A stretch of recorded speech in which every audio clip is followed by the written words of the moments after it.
The Man Who Croaked at Night. A wealthy man with a dark secret.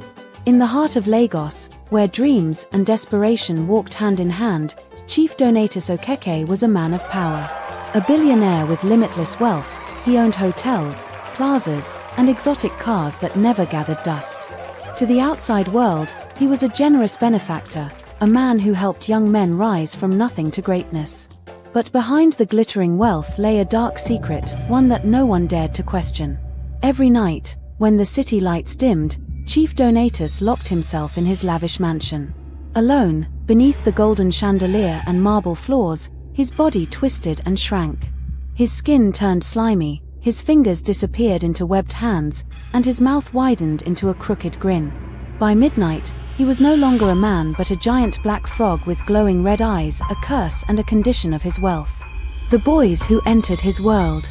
Many young men, eager for success, entered Chief Donatus' world. Some left richer than they could have imagined, but most never returned the same. Tunde the musician. Tunde was a boy from Sarulea with dreams of becoming the next Afrobeat sensation. When Chief Donatus promised to fund his music career, Tunde thought his prayers had been answered. Within months, his songs were everywhere: clubs, radio stations, and concerts. But something was wrong. Tunde's voice, the one thing that made him special, started fading. At first, it was hoarseness, then whispers, and finally, silence. No doctor could explain it. He had everything: cars, houses, money, but he could never sing again. Emeka the footballer. Emeka, a 19-year-old boy from Enugu, had a gift for football. When Chief Donatus promised to take him to Europe, he thought he was lucky.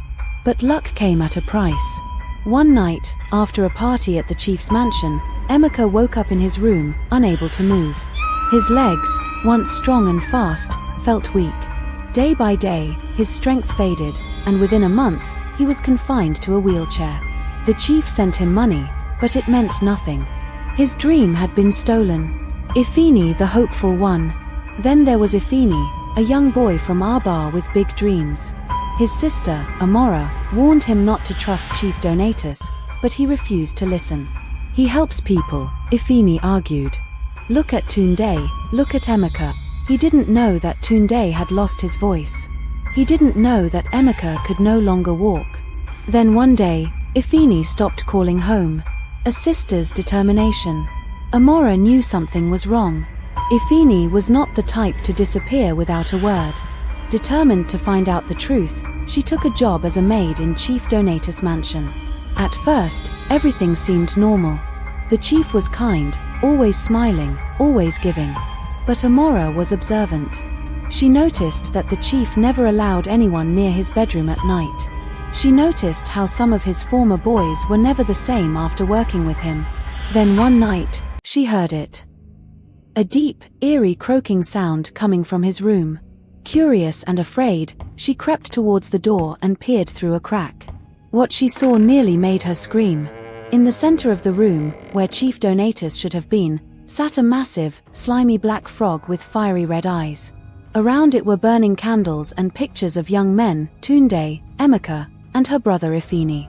Some of the pictures were faded, others had red marks drawn over them.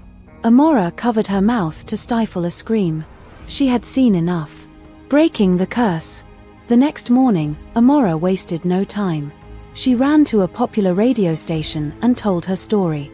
The news spread like wildfire. People who had once praised Chief Donatus now whispered about him in fear. The chief, sensing the danger, tried to deny everything, but the people were watching him now. He could no longer perform his rituals in secret.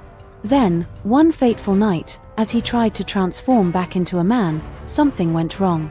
His body twisted, but this time, it did not change. The gods he had served were angry. His secret was out, and they had no more use for him. The next morning, his mansion was silent. His guards knocked on his bedroom door, but there was no response. When they finally broke it down, they found his lifeless body on the floor. Beside him was a single, dead frog. Justice and freedom. With Chief Donatus gone, his victims were freed. Tunde never regained his voice, and Emeka never walked again, but they were alive. And Ifini? He was found locked in one of the chief's hidden rooms, weak but breathing. As for Amora, she became a legend, the girl who exposed the devil and saved many souls. And so, Lagos learned a lesson: not all that glitters is gold, and sometimes, the wealthiest men carry the darkest secrets.